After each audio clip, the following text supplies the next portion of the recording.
let's have a real conversation on the future of work. If you did not know, the future of work is moving from the full-time, get a good job with benefits to the gig economy.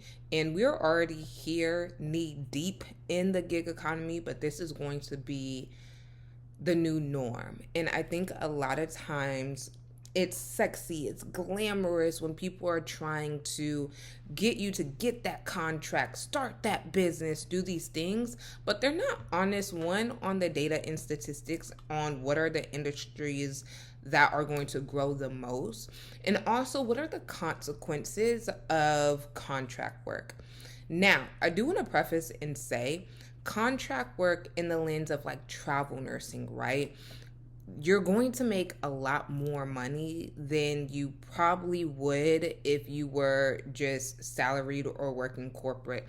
Also, if you are a veterinarian, right? If you are picking up relief shifts or doing emergency work in a freelance model, you have an uncapped amount of money that you can make. And I think that kind of goes to my first objective of this video, right? The lore of contract work is there isn't a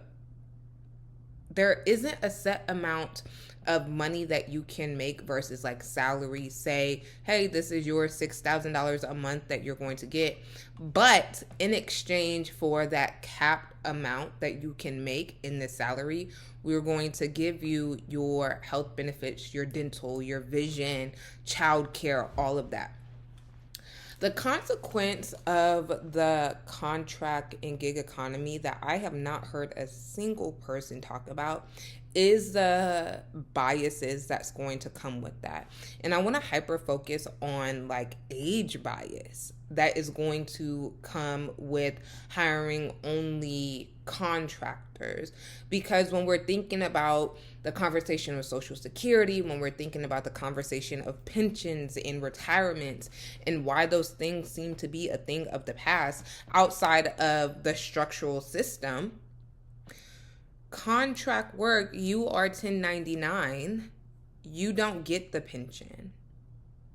Or say you can run around the city and do all of these gigs here and there, there's only so much older people can do. So I think that's a conversation that we also have to have. What is the consequence from a societal perspective when a huge generational group is going to be kicked out of this up and coming new normal of gig work? And I know a lot of people have such a disdain, and not from the lens of like, it's like the lens of empathy. Like, yes, someone that's 65 should not be your DoorDasher. Someone that is 50 should not be working at a Walmart.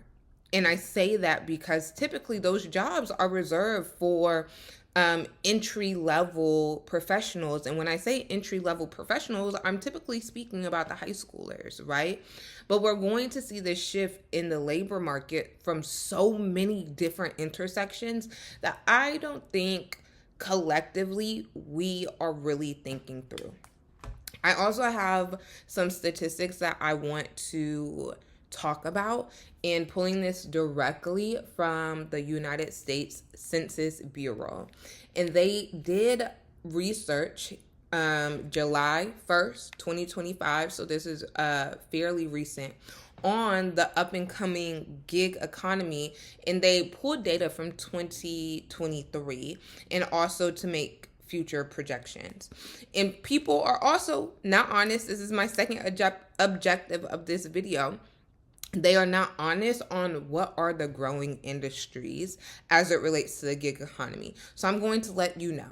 The first one is going to be taxi and limousine services. Of course, I think we kind of already know that, right? The next one is going to be like messengers and like Door Dashers and Ubers and anything that's like a task rabbit. When we're speaking about who is getting the contract work, who is doing the 1099 in a masses perspective, it's not the person getting the contract with the city of $1.2 million.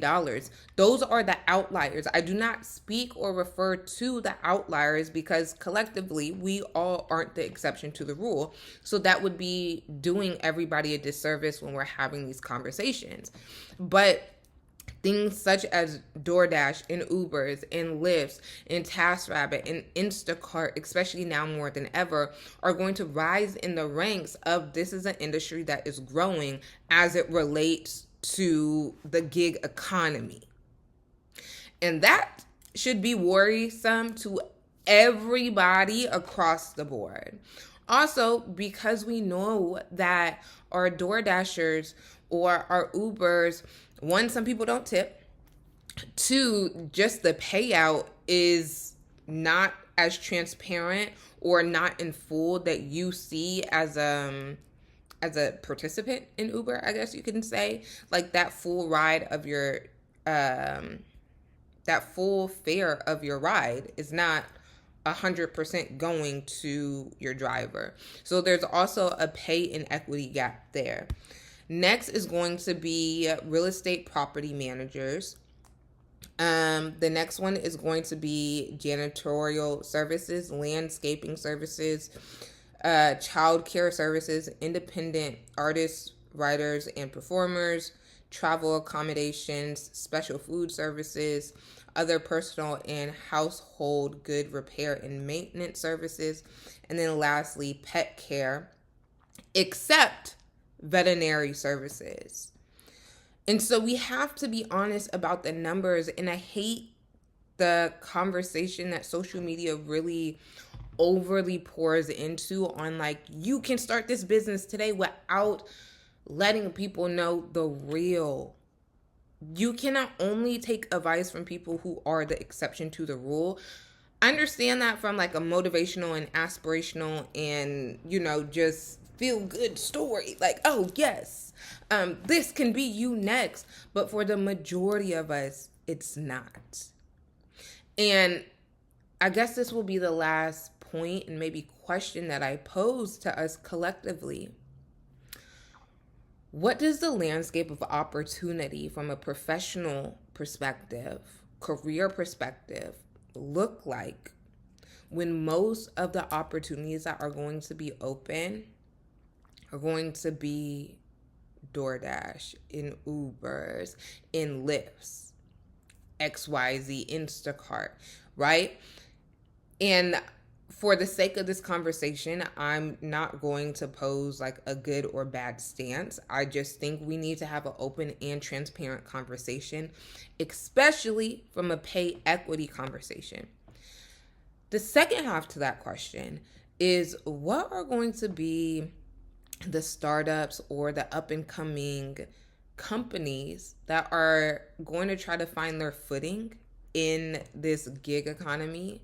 And again, going back to pay structure model, where is there transparency in pay? You as not only the consumer of whatever product or service, but maybe the employee, the contractor of that said organization also needs to know these things as you are creating your personal career and financial life planning. And I think we have to move the conversation from solely focusing on career, and speak directly and transparently to financial health, financial projections, financial protection. Okay? Everybody can't operate or live off subscription-based modeling, and you can't price out your customer. That's going to be another thing that I think we're seeing. It's like you can't price out your customer or keep raising the prices, especially when people don't have disposable income. That's going to be another part of like the financial literacy. And the financial literacy advice that once was deeply injected into all of our algorithms, all of the panels and keynote speaking and blah, blah, blah, blah. How sustainable is that advice when thousands of people were laid off? Thousands of people are affected by the government shutdown. Thousands of people are affected by, not even thousands, millions, excuse me. I want to speak directly on how severe the statistics are. Millions of people are affected by the SNAP benefits closure, shutdown, limbo in which it is in. These are the conversations that we need to be having openly and transparently, because this is only going to progress in terms of the gig economy. I do not believe in selling you a dream. That goes against the ethics and morals that I have as a researcher who lives and breathes data, to understand data informed leadership. Again, I understand the power of affirmations. I understand the power of wishful thinking. I understand the power of hopefulness, right? And manifesting. I understand those things, and I understand how sacred those things are. In addition, I understand the importance of being fluent in data and data storytelling. And we have to understand what is the numbers telling us and how are they projecting, not only for the next 12 months, but the next decade and those to come after.